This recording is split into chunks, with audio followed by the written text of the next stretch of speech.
Breaking news. Govinda అనే betting app ని వివిధ సెలబ్రిటీలు ప్రమోట్ చేస్తున్నారంటూ అన్వేష్ చేసిన ట్వీట్ కమ్ వీడియో ప్రెజెంటేషన్ కి రియాక్ట్ అయ్యారు నారా లోకేష్.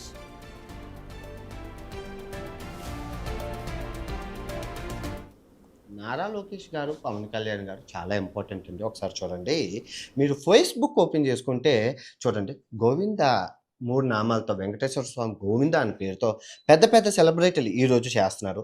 చూడండి, ఈమె చాలా పెద్ద హీరోయిన్. ఏం చెప్తున్నారు చూడండి.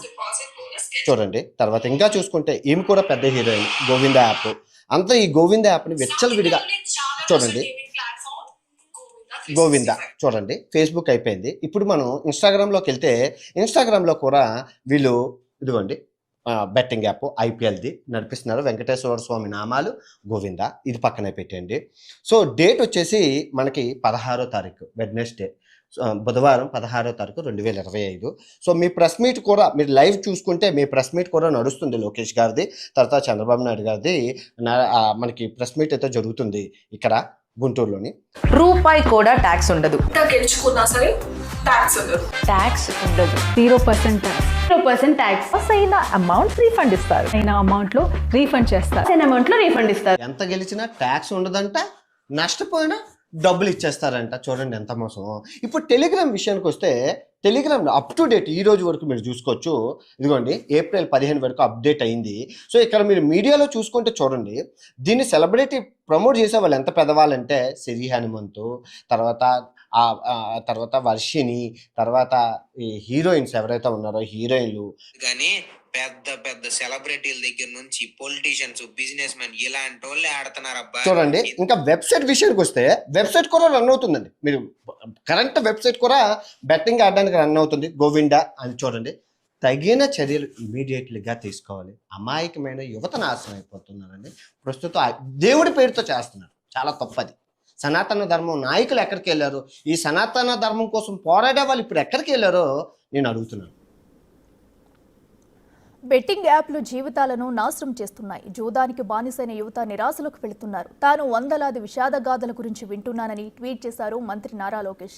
దీనికి దీర్ఘకాలిక పరిష్కారం ఏంటంటే వీటిపై నిరంతరం అవగాహన కలగజేయాలన్నారు లోకేష్. అంతేకాదు బెట్టింగ్ యాప్లపై కఠినంగా వ్యవహరించాలని అన్నారాయన. మొత్తం దేశానికే ఒక బెస్ట్ ఎగ్జాంపుల్గా నిలిచేలా సమగ్ర బెట్టింగ్ వ్యతిరేక విధానం కోసం తాము కృషి చేస్తున్నట్టు చెప్పారాయన. ఈ ముప్పును త్వరలోనే అంతం చేసేలా ఒక చట్టపరమైన మార్గాన్ని అన్వేషిస్తామని చెప్పారు లోకేష్.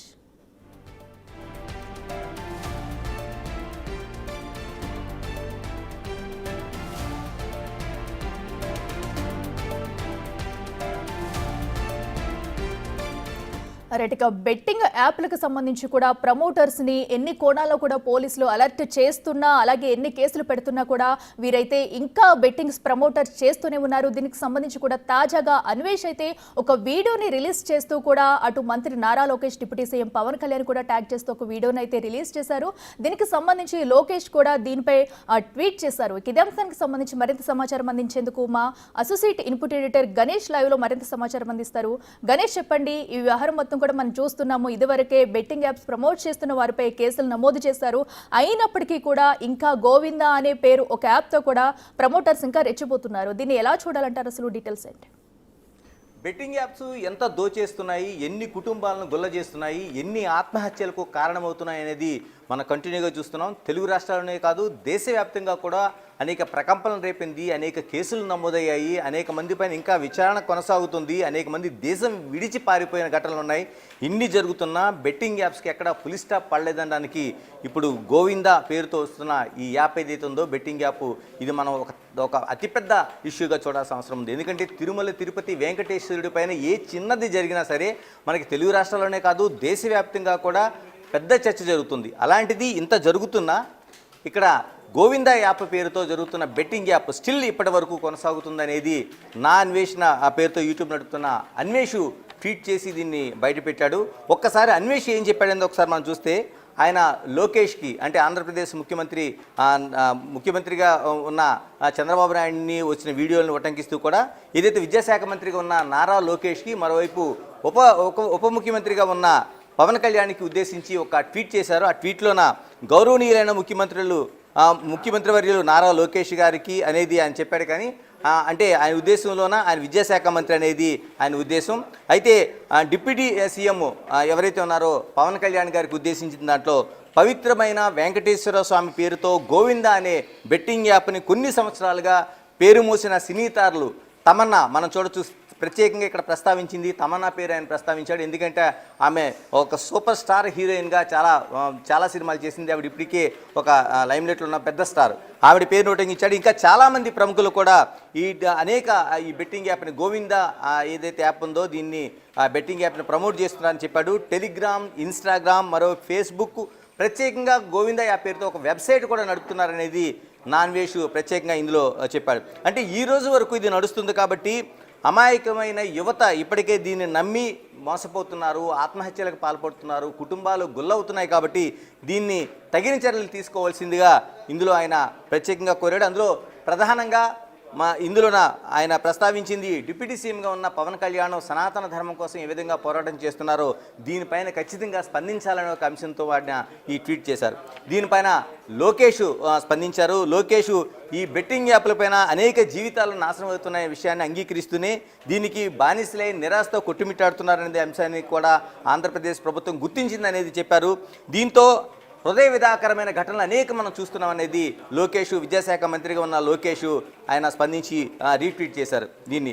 అంటే ఇది ఆపాలి, అయితే ఒక దీర్ఘకాలికమైన పరిష్కారం దీనికి రావాల్సిన అవసరం ఉందనేది లోకేష్ పూర్తిగా అభిప్రాయపడ్డారు. ఎందుకంటే దీనికి ఇది ఒక రోజుతో వచ్చేది కాదు, దీర్ఘకాలికంగా చాలా సంవత్సరాలుగా కొనసాగిపోతుంది. ఒక ఇంత దురాచారం కావచ్చు, లేకపోతే కుటుంబాలను వీధిని పడేయచ్చు, లేదంటే ఆత్మహత్యలకు కారణమవుతున్న ఈ యాప్లను పూర్తిగా నిరోధించాలంటే ఒక దీర్ఘకాలికమైన ప్రణాళిక ఉండాలనేది లోకేష్ అభిప్రాయం వ్యక్తం చేస్తూనే దీనికి సమగ్ర బెట్టింగ్ వ్యతిరేకమైన ఒక విధానాన్ని కృషి చేయాల్సిన అవసరం ఉందని చెప్పారు. ఎందుకంటే దేనికైనా సరే ఒక కన్స్ట్రక్టివ్గా ఒక ప్రోగ్రామ్ అనేది జరగాలి. దీనికి ఒక బెట్టింగ్ యాప్కి ఏదైతే వ్యతిరేకంగా ఒక విధానం అనేది రావాల్సిన అవసరం ఉందనేది లోకేష్ ఈ రీట్వీట్ ద్వారా ఆయన చెప్పిన అంశాల్లో చెప్పారు. మరోవైపు ఈ ముప్పును అంతం చేయడం కోసం అన్ని చట్టపరమైన మార్గాలను మేము అన్వేషిస్తున్నామని. ఎందుకంటే దీన్ని శాశ్వతంగా ఒక పరిష్కారాన్ని చేయాలంటే దీనికి ఏదైతే ఈ బెట్టింగ్ యాప్ను పూర్తిగా అంతం చేయాలంటే చట్టపరమైన ఏదైతే మార్గాలు ఉన్నాయో వీటన్నింటినీ కూడా అన్ని కోణాల్లో అన్వేషిస్తున్నామని. ఎందుకంటే ప్రధానంగా మనకి బెట్టింగ్ యాప్లో కనిపిస్తున్నది ఏది లైసెన్స్డ్ యాప్, ఏది చట్టపరమైంది, ఏది చట్టవిరుద్ధమైంది, ఏది ఇల్లీగల్, ఏది లీగల్ అనేది చాలా కన్ఫ్యూజన్ కొనసాగుతుంది. మనం ఈ మధ్య కాలంలో జరుగుతున్న అనేక అంశాలను చూస్తే మనకి ఇదే విషయం కనిపిస్తుంది. అంటే ప్రధానంగా ఏదైతే నాన్వేష్ ఇప్పటికే దీనిపైన ఒక పోరాటం లాగే తన యూట్యూబ్ ద్వారా మనకి తీసుకుంటూ వస్తున్నారు. ఇందులో Sajjanar IPS officer, Telangana RTC ఎండీగా ఉన్న ఆయన ఎవరైతే సజ్జనార్ ఉన్నారో ఐపీఎస్ ఆఫీసర్, ఆయన దీనిపైన ఒక పోరాటమే చేస్తున్నారు. మొత్తం టోటల్గా మనం ఈ పిక్చర్ అంతా తీసుకుంటే బెట్టింగ్ యాప్లపైన ఇంత కొనసాగుతుంది. ఇన్ని జరుగుతున్నా సరే ఈ రోజున గోవింద యాప్ పేరుతో వస్తున్న ఈ బెట్టింగ్ యాప్ను ఇంతకాలం ఎందుకు అధికారులు చూడలేకపోయారు, దీన్ని సెర్చ్ చేయలేకపోయారు, దీన్ని ఎందుకు నిరోధించలేకపోయారు? ఎందుకంటే టీటీడీ ప్రధానంగా ఒక అతిపెద్ద వ్యవస్థగా ఉంది. ఏ చిన్నది గోవిందనామంతో కానీ లేకపోతే ఆ వెంకటేశ్వరుడి పేరుతో కానీ వస్తే ఖచ్చితంగా చర్యలు తీసుకోవడం కావచ్చు, లేకపోతే కంప్లైంట్ ఇవ్వడం కావచ్చు, అనేక అంశాలు మనకు కనిపిస్తుంటాయి. మన లడ్డు వివాదంలో ఎంత పెద్ద వివాదం అయిందో, దేశవ్యాప్తంగా ఎంత పెద్ద వివాదం అయిందో మనం చూసాం. కానీ అంతకంటే పెద్ద నేరంగా గోవింద యాప్ పేరుతో ఒక బెట్టింగ్ యాప్ నిర్వహిస్తున్నారంటే ఇందులో ఆ ప్రమోషన్స్ చూస్తుంటే మనకు ఆశ్చర్యం కలుగుతుంది. అంటే ₹1 కూడా మీకు ట్యాక్స్ ఉండదు. అంటే ఈ బెట్టింగ్ యాప్లో పాల్గొంటే గోవింద యాప్లోన ₹1 కూడా ట్యాక్స్ ఉండదు. అందులో కూడా ఎంత గెలిచినా కూడా సాధారణంగా మన ఈ బెట్టింగ్ యాప్స్ కావచ్చు, మిగతా లాటరీ టికెట్లు కావచ్చు, మిగతా ఏదైనా సరే ఒక మనీ ట్రాన్సాక్షన్ జరిగేటప్పుడు ఖచ్చితంగా ప్రభుత్వానికి చెల్లించాల్సిన ట్యాక్స్ ఏదైతే ఉందో అది కట్టాల్సిన అవసరం ఉంది. కానీ దీనికి ఏమాత్రం ₹1 కూడా మీరు గెలిచినా సరే, ఎన్ని లక్షల రూపాయలు గెలిచినా సరే మీరు ₹1 కూడా ట్యాక్స్ కట్టాల్సిన అవసరం లేదని వీళ్ళు ప్రమోట్ చేస్తున్నారంటే ఎంత బరి తెగించి ఈ వ్యాపారం చేస్తున్నారనేది మనం గమనించాల్సిన అవసరం ఉంది. మరోవైపు ఓడినా సరే మీ డబ్బులు పూర్తిగా రిఫండ్ అవుతాయి. ఇది మనం చాలా అండర్లైన్ చేసుకోవాల్సిన అంశం. ఎందుకంటే ఓడిపోతే చాలా వరకు బెట్టింగ్ యాప్ల్లోన ఆ డబ్బులు పోతాయి, ఆ కుటుంబాలు నాశనం అవుతాయి, వాళ్ళ ఆత్మహత్యలకు పాల్పడుతున్నారు అనేది మనం ఇప్పటివరకు చూస్తున్నాం. కానీ ఓడిపోయినా సరే మీకు అక్కడ అంటే డబ్బులు పూర్తిగా రిఫండ్ అంటే మీకు వాపస్ ఇస్తామని ఏదైతే ప్రకటన ఉందో ఇది ఎంత మోసపూరితంగా. ఎందుకంటే ఎక్కడ కూడా ఓడిపోతే ఎందుకు డబ్బులు ఇస్తారు, ఎక్కడ కూడా ఇచ్చే అవకాశం లేదు. కానీ ఈ యాప్ ద్వారా మోసం చేయడానికి, మరోవైపు ఈ యాప్ని ప్రమోట్ చేసుకోవడానికి కోసం ఈ యాప్ పట్ల అందరూ ఆకర్షితులై ఇందులో మునిగిపోవడానికి ఒక ప్రత్యేక పన్నాగంగా ఇది మనం చూడాల్సిన అవసరం ఉంది. ఇందులో ప్రధానంగా మనకి టెలిగ్రాఫ్, ఫేస్బుక్, మరోవైపు ఇన్స్టాగ్రామ్ ఇలా వీటితో పాటు ఒక వెబ్సైట్ను కూడా గోవింద యాప్ నడుపుతున్నారంటే మనం దీన్ని ఎంత కోట్ల రూపాయల వ్యాపారం ఈ గోవింద యాప్ పేరుతో జరుగుతుందో మనం గమనించాల్సిన అవసరం ఉంది. ఇందులో ఈ ఇన్స్టాగ్రామ్ కావచ్చు, మిగతా ఫేస్బుక్ కావచ్చు, ఇవన్నిటికో టెలిగ్రామ్ కావచ్చు, వీటిల్లోనే వస్తున్న ప్రముఖుల పేర్లు ప్రస్తావిస్తే మనం ప్రధానంగా ఇప్పుడు అన్వేష్ చెప్పిన దాంట్లో తమన్నా పేరును ప్రస్తావించాడు. మరోవైపు వర్షిని, అలాగే యూట్యూబర్గా సెలబ్రిటీగా ఉన్న హనుమంతు, ఇలాగ అనేక పేర్లు ప్రస్తావించాడు. అంటే వీళ్ళందరికీ ఎందుకు బుద్ధి రావటం లేదు? ఇప్పటి వరకు అనేక మంది సెలబ్రిటీలు ఈ యాప్ల ద్వారా ప్రమోట్ చేసిన వాళ్ళందరినీ పోలీసులు కేసులు పెట్టారు, పోలీస్ స్టేషన్కి పిలిపించారు, విచారణ చేశారు. వీళ్ళపైన కొందరికి మందలించి పంపించారు, కొందరికి వార్నింగ్ ఇచ్చారు, మరికొందరి పైన కేసులు నమోదు చేశారు. ఇలాగే యూట్యూబర్స్ హర్ష సాయి కావచ్చు, లేకపోతే భయ్యా సన్ని యాదవ్ కావచ్చు, ఇలాంటి వాళ్ళందరి పైన కేసులు నమోదు చేసిన తర్వాత ఊరు దేశాలు విడిచి పారిపోయిన పరిస్థితి ఉంది. అయినా సరే వీళ్ళు ఎందుకు బుద్ధి రావట్లేదు? వీళ్ళు డబ్బులు ఇస్తే ఏదైనా చేస్తారనేది, డబ్బులు ఇస్తే ప్రజల జీవితాన్ని మిగతా నాశనం చేయడానికి ఏదైనా తెగబడతారనేది కనిపిస్తుంది. ఇప్పటికైనా అధికారులు గోవిందా యాప్ పైన చర్యలు తీసుకోవాలని అందరి నుంచి ఒక డిమాండ్ అయితే వ్యక్తమవుతుంది. Right Ganesh, thank you.